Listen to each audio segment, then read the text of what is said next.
Well, welcome to San Angelo Rodeo Live. This is the post-game show for the 6th performance of the San Angelo Rodeo Show on April 12th. Friday night, 2024. This is the middle weekend. This is when things are going to start heating up, but they didn't heat up as far as the performers go tonight. We had like basically the rough stock won. Yeah. But before we even get into that, Joe, Jim Bass Ford, just want to give a shout out to them. They are our title sponsor in this entire rodeo show. We couldn't do this without them. Jim Bass Ford, let's roll it now. Per month. $3.99 per month on a new Ford Escape. Drive away in a new Ford Escape that offers you plenty of get up and go with the affordable payment of $3.99 per month. This deal is only at Jim Bass Ford, corner of Houston Hart at Arden Road, or 24/7 at bassbunch.com. $3.99 per month on a new Ford Escape at Jim Bass Ford. Limited time offer. So the performance number 6 of the San Angelo Rodeo, we're keeping track of the top 5 in every event. Not one thing changed. Nope, it didn't. We did have some small changes in the overall top 10s and some of the timed events, and then I think that the saddle bronc. But other than that, the top 5 did not change. The top 5 did not change, and specifically in the rough stock, the Cowboys had a rough night. The rough stock definitely won. And I was talking with the guy from Pete Carr back there. I said, "Have you changed out the rough stock? Put some tougher bulls in there, tougher horses?" He said, "No. We're running pretty much the same thing we've been running." So basically what you're saying is those rough stock got left out in the sun too long, so they were extra mad tonight. Well, it was getting hotter, because it's not getting cold. Overnight it's usually getting down to 50 degrees, 40 degrees, 45 degrees. And it's just not happening. Not happening anymore. So. Yeah, but specifically in the saddle bronc and in the bull riding, like there was one qualifying ride that did well in the saddle bronc, but the Cowboys just kept getting thrown all over the place. No matter how good they were, they'd make it 5 or 6 seconds, but they struggled to get to 8. And man, even in the bull riding, we watched 7 or 8 in a row before we finally got one that even rode one. And we only had one that rode it. And by the way, for you guys that don't know at home, when they ride a bull, that means they meant to 8 seconds. That's the slang, rodeo slang. Riding a bull means you're on that bull for 8 seconds. If you're on the bull for 6 seconds, that's not riding the bull. Yep. Even though it looks like you're riding the bull. Well, yeah. Well, and we even had a couple that made it past 7.5, like even in the. Yeah, one made it like 7.79. Yeah, it was close, but the bulls were mean. The other rough stock, like the Broncos, were mean, and I know we had a couple qualifying rides in the bareback, but nothing that threatened the leaders. Yeah. And which is surprising because we're getting some bigger name Cowboys in the middle weekend, but it just was not their night. The Bulls and the Broncos won. Yep. And in timed events, same kind of thing. Yeah. Not one thing changed in timed events in the top 5. Yep. But I say in the timed events we had a couple. Oh, okay. Besides team roping, we have a new leader in the team roping. That's true. Yeah, with fastest time. Maybe not the average. Not the average. The average did not change. But tomorrow we'll probably see a lot of changes with the average. Yes, because we had a bunch of first runs like in the breakaway tonight and some of the tie downs. I think that the new leader in the team roping, it was their second go. So I don't think that they'll win the average, but they can still win with the fastest time. Right. There'll still be some money there. But speaking of rough stock, we're going back to, you talked to one of them that got an 83? Yes. Okay, yeah. So Zach Dallas, he was one of the saddle bronc guys who did stay on the horse, but even though he stayed on, after the 8 seconds, he got thrown into the wall. So it's like the Bronco was like, all right, well, you ride me, will you? Yeah, so, I'll make sure you go home hurt. Yeah, but anyway, he did enter the top 10, but it was not enough to threaten the leader, but it might be enough to get him into the finals. But and it was a solid ride. Yeah, it was. It was an abnormal horse. Yes. Yeah, like even Boyd Paul Hammis, he called it. He was actually cheering him on to get a higher score because of all the. Yeah, because of it was just an abnormal ride. So, yeah. We talked to Zach. Let's see what he had to say. By the see. way, this is brought to you by Ranch Hand Grill Guards. Joining me is Zach Dallas, one of the only saddle bronc riders actually to post a qualifying ride tonight. Got yourself in the conversation. Just tell me what was going through your head in the middle of that. Not much. Just trying to spur and lift and stay on. So even Boyd said that was a really hard horse to ride. Get into that a little bit. Like what do you do when a horse isn't conventional? Honestly, like that horse, I didn't even know what that horse looked like. We have something called stock stats. You can look up most of the horses, and that one didn't have any stats, and I didn't know who to talk to, so I just showed up and talked to the contractor. He told me what rein to give it, so I knew nothing about it. So you just treat them all the same. So practice, whatever, it's all the same. So in true cowboy fashion, you just locked in and was ready to go, huh? It worked out. All right, so, and now that doesn't put you at the top, but it puts you in the conversation. How confident are you that that score is going to hold to send you to the finals? Honestly, just God's plan. Last year I was the same score, and there was like 4 of us last hole, but they didn't want to take all of us, so they dropped it. So we'll see. If this year's is weaker, I'll make it. All right, and this has been Zach Dallas. Remember, all this rough stock coverage is brought to you by Ranch Hand Grill Guards, which can be found at Vehicle Accessories. Thank you, sir. And for those of you worried at home, he did get up, obviously. He interviewed with me right afterwards. And he could talk. Yeah, but did you see how hard that Bronco threw him into the wall? Yeah, I mean, right into the wall. But, yeah, like I said, that was the best qualifying saddle bronc ride. Everyone else just kind of got thrown off. By the way, it kind of shows you the unique aspect of this rodeo, how close the audience is to the action. But anyway, this has been brought to you by Ranch Hand Grill Guards, available at Vehicle Accessories on US 67 South. Roll it, James. Your time together is priceless. The Midnight Series are American-made, steel front and rear end replacement bumpers for today's hard-working truck owners who are up before first light to work and stay up long after dark to play. Midnight front and rear bumpers take your truck to the next level of performance. Protect what you love and look good doing it with the Ranch Hand Midnight Series, built to take a hit. Available now at Vehicle Accessories, US 67 South in San Angelo. VehicleACC.com. All right, that was rough stock. Now on to timed events, which is, the big thing is steer wrestling. Yep, steer wrestling. We got tie down, breakaway roping, and team roping. I think and barrel racing. Brought to you by Lip Chip. Like, I know we break them up a little bit more ourselves, but Yeah. yeah, Lip Chip is sponsoring the everything but barrel racing. Yeah, everything but barrel. Yeah, exactly. Yeah. Well, I think barrel racing is its own category. I Right. think that even in rodeo world, I think.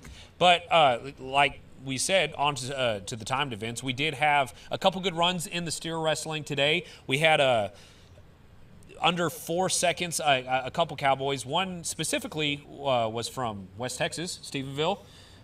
We caught up with him after his 3.8 steer wrestle. And so, James, if you want to go to Don Payne, remember all this timed event coverage is brought to you by Lip Chip. All right, joining me is Don Payne. Won this round, ran a 3.9, put himself in the top 4. Stephenville Cowboy, how are you feeling about that, Don? Man, it feels great. I love coming to rodeos close to the house, and this is a great one. I'm happy to do good here. Yeah, now, I heard the announcer call you one of the best steer wrestlers in the world. Is that true? I don't like to brag on myself, but I made my first NFR last year and won the average there in the steer wrestling. All right, well, you had a great time, put you in the top 4 of that. So what is it going to take to continue that success moving forward? And I just treat every steer the same. I try to win every time I nod my head.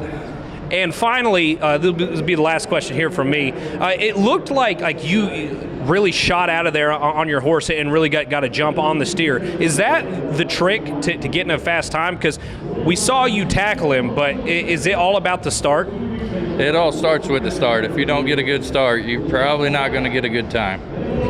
All right, again, this has been Don Payne, and all this timed event coverage and this steer wrestler has been brought to you by Lip Chip. Thank you, sir.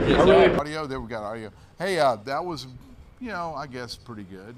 I mean, he might get the fastest time. Yeah, well, no, he's not gonna get the fastest time.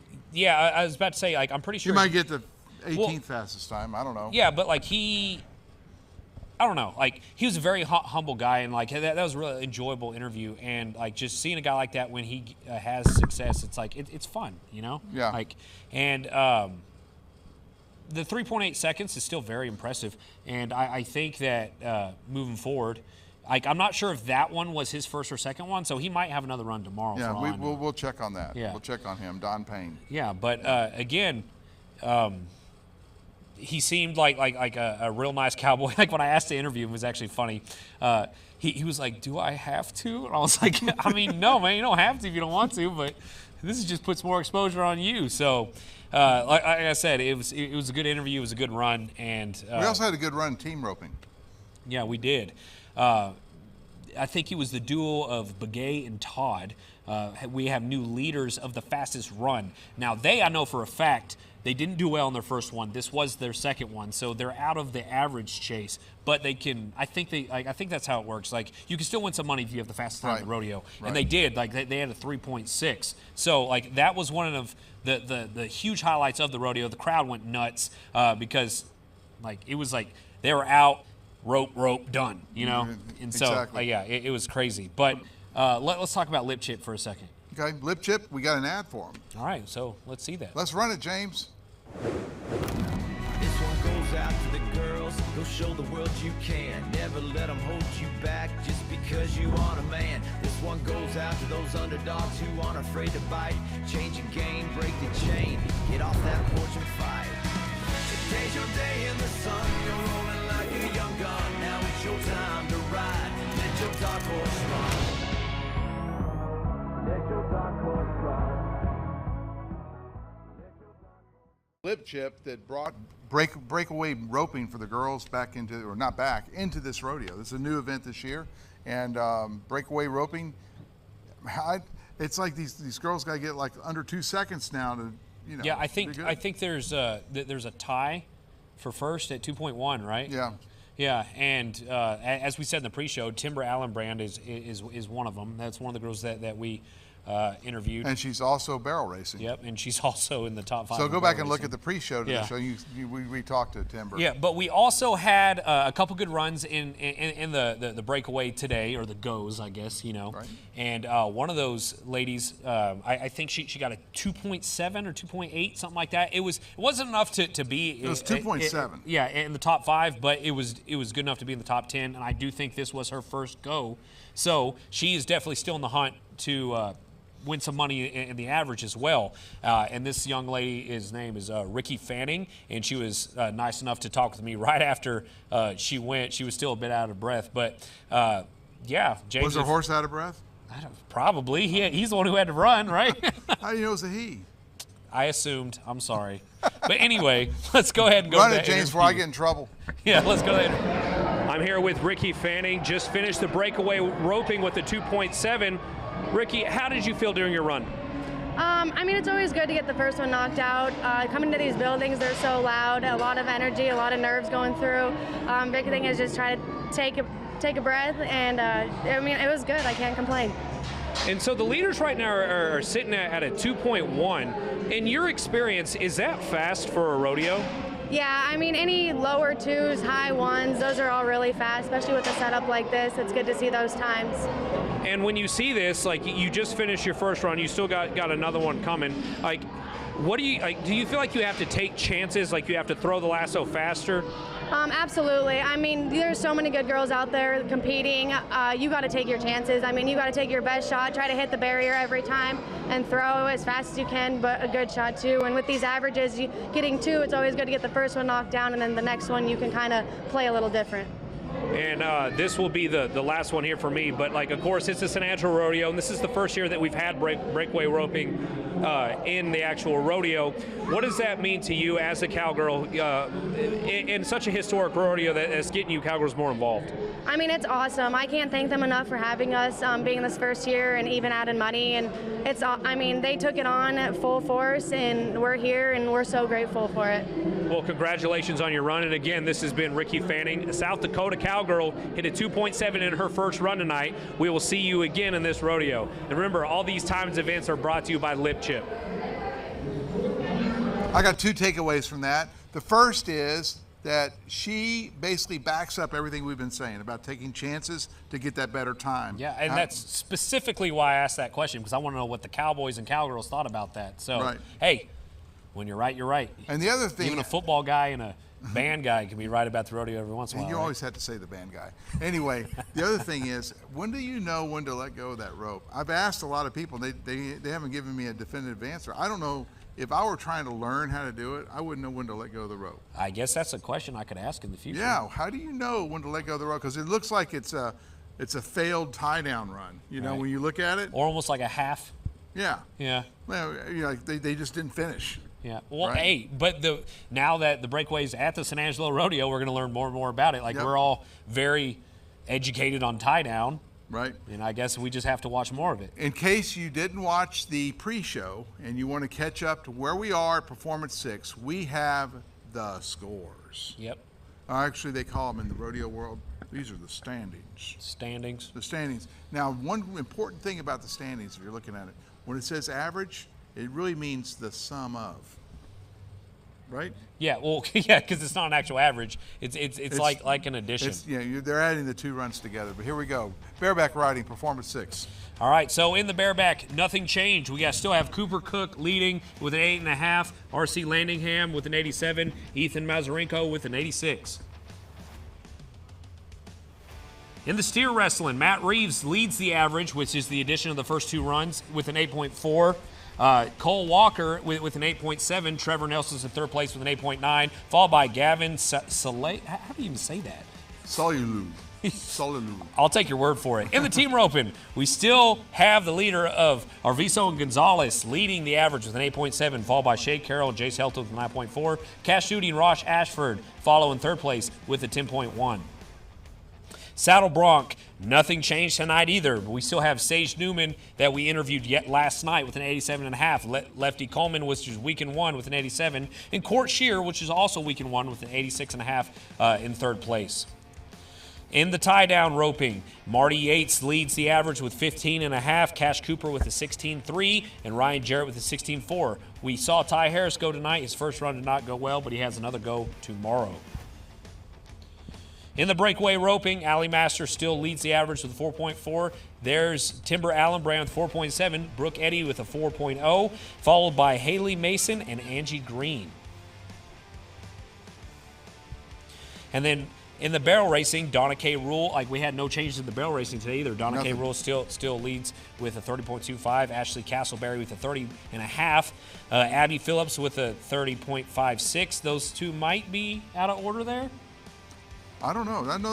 No, they are. They're right. My bad. Right. Yeah. And finally, in the bull riding, J.R. Stratford with a 90. Jackson Carter Ward with an 86.5. Vanell Vince Mariano. Tied. 4 people tied for second. Yeah. You did it again. I did it again. Let me read the names.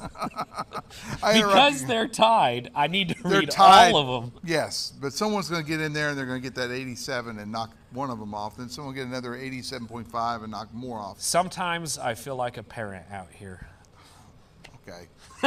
Anyway, just playing, Joe. I hope you guys enjoyed it. This has been San Angelo Rodeo Live. For the updates or the post-game show after Performance 6, I'm Joe Hyde for San Angelo Live. This is Ryan Chadwick. And remember, all this rodeo coverage can be found after the fact only on sanangelolive.com. We'll see you tomorrow.